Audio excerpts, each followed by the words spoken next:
Hello दोस्तों।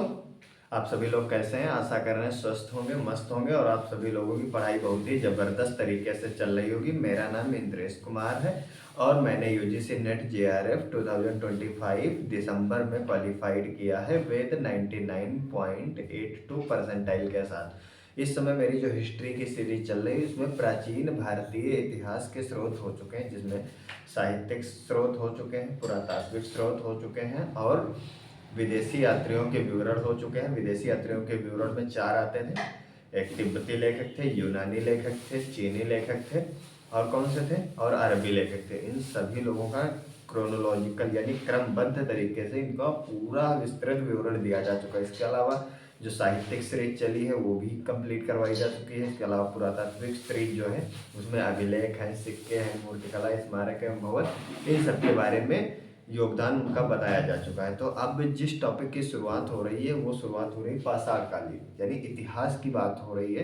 तो मैंने कल बताया था कि इतिहास जो है, इतिहास का मतलब क्या होता है? इतिहास मतलब व्हाट हैपेंड। व्हाट हैपेंड का मतलब होता है क्या हुआ, क्या हुआ इन द पास्ट, यानी प्राचीन काल में क्या हो चुका, अतीत में क्या हो चुका है, उसका क्रोनोलॉजिकल डिस्क्रिप्शन मिलता है। क्रोनोलॉजिकल का मतलब हो गया क्रमबद्ध तरीके से उसका विवरण प्रस्तुत किया जाता है, उसे बोला जाता है इतिहास। जिसमें किसी व्यक्ति के इर्द गिर्द, किसी व्यक्ति के सामाजिक, राजनीतिक, धार्मिक दशा का वर्णन किया जाता है उस अतीत काल में।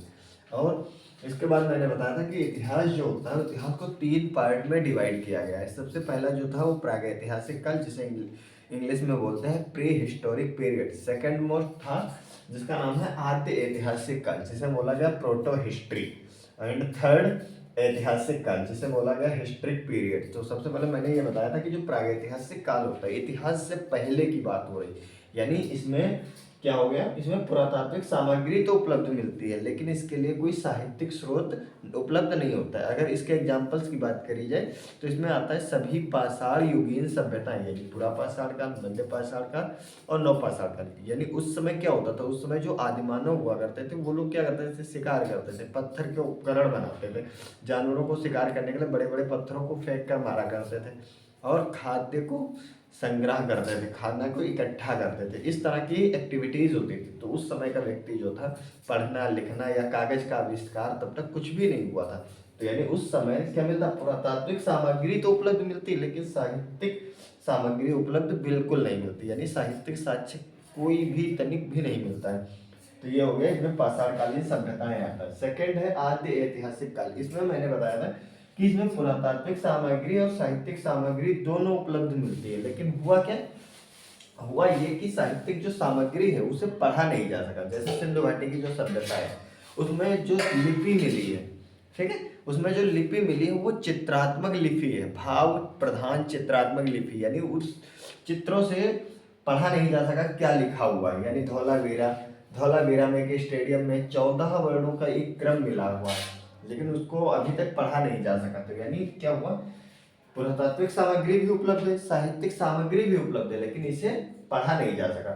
वैदिक सभ्यता में भाषा तो मिलती है, ठीक है, वैदिक साहित्य, वैदिक भाषा में वैदिक साहित्य तो लिखा गया लेकिन उनके जो लिखने का जो लिपि है उसके बारे में कोई भी जानकारी हमें नहीं मिलती है। और तीसरा जो है ऐतिहासिक काल। ऐतिहासिक काल का मतलब है जिनमें साहित्यिक साक्ष्य लिखा जाए, यानी जिनमें साहित्यिक स्रोत पूर्णतः उपलब्ध है किताबों के फॉर्म में। जैसे मुद्रा राक्षस हो गया, कालिदास के जितने भी ग्रंथ है, विज्ञान शाकुंतलम हो गया, अर्थशास्त्र हो गया, राजतरंगिणी हो गया, इस तरह के बहुत सारे जो ग्रंथ हैं उनके बारे में, ठीक है। तो साहित्यिक साक्ष्य तो मिलते हैं जिससे हमें इतिहास को लिखने में या पुनर्निर्माण करने में मदद मिली, लेकिन क्या हुआ, और इसे क्या, इसे पढ़ा भी जा सका है। तो ये आधुनिक काल यानी 6ठी सदी ईसा पूर्व से, यानी महात्मा बुद्ध जब हुए या महावीर स्वामी हुए, मक्खलपुत्र घोषाल हुए, या उसके बाद का जो शासनकाल मौर्योत्तर, इन सब के बारे में क्या मिलता है, इन सब का इतिहास जो है लिखित फॉर्म में उपलब्ध मिलता है। तो ये चीजें हो चुकी हैं, ठीक है। आज मैं बताऊंगा जो प्रागैतिहासिक काल है, ठीक है, इसका टाइम पीरियड क्या है, पाषाण काल क्या है, उसे कितने पार्टों में डिवाइड किया गया है। हाँ, इसके अलावा मैं एक चीज और बताने वाला था कि जो प्रागैतिहासिक काल है और आद्य ऐतिहासिक काल है, इसमें विभाजन का आधार क्या था, पुरातात्विक और साहित्यिक सामग्री। लेकिन इसके विभाजन का एक दूसरा आधार भी है, क्या है, इसके विभाजन का दूसरा आधार जो है वो कृषि है। क्या है, विभाजन का जो दूसरा आधार मिलता है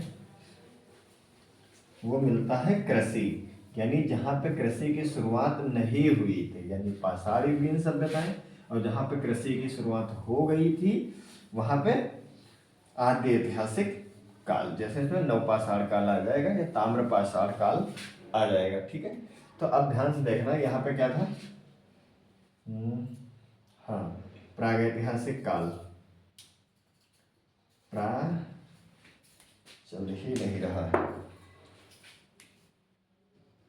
प्रागैतिहासिक काल, प्रागैतिहासिक काल, ये है प्रागैतिहासिक काल।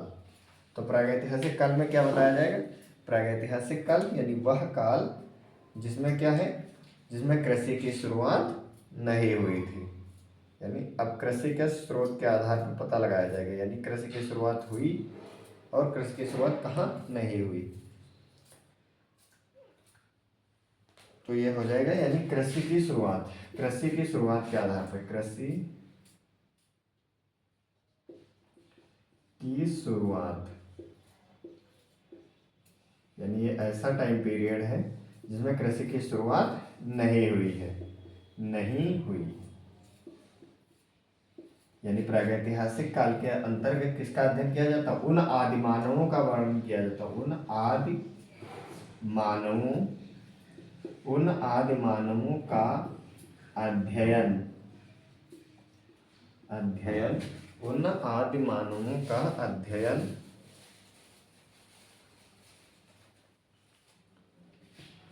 उन आदि मानवों का अध्ययन किया जाता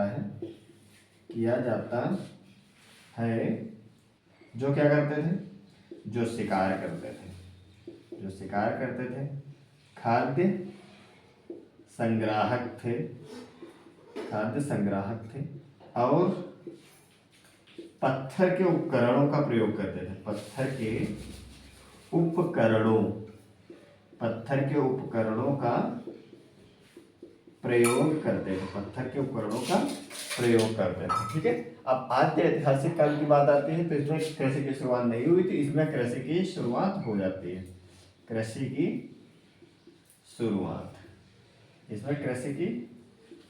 तो इसमें क्या क्या आ जाएगा, इसमें आ जाएगा पुरापाषाण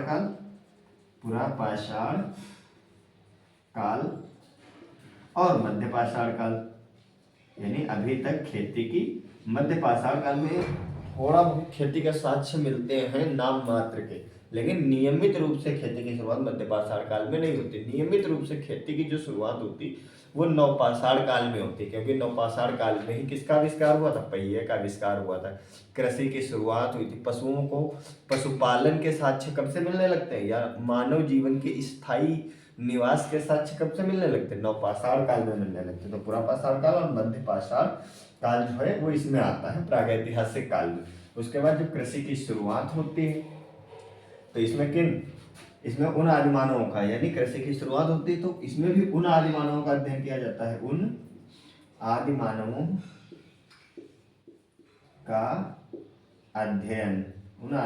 का अध्ययन होता है या किया जाता है, जो क्या है, जो शिकारी तो हैं, ठीक है, खाद्य संग्राहक भी हैं, खाद्य संग्राहक के साथ